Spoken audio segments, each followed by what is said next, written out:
let's show you how to attach a blade to the DeWALT utility knife.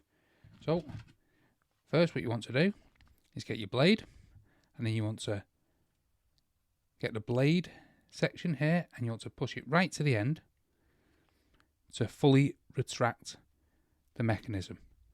Then with your blade you want to insert into the end here until it hits resistance like that. You want to make sure this is pressed down and then it'll lock into place like that. It's that easy to add a blade to your DeWALT utility knife. You want to make sure it's in securely, give it a few retractions and detractions like that, and there you go. That's how to add a blade to your DeWALT utility knife. Hopefully you found this video helpful. If you did, smash the like, smash the subscribe, and most of all, thanks ever so much for watching.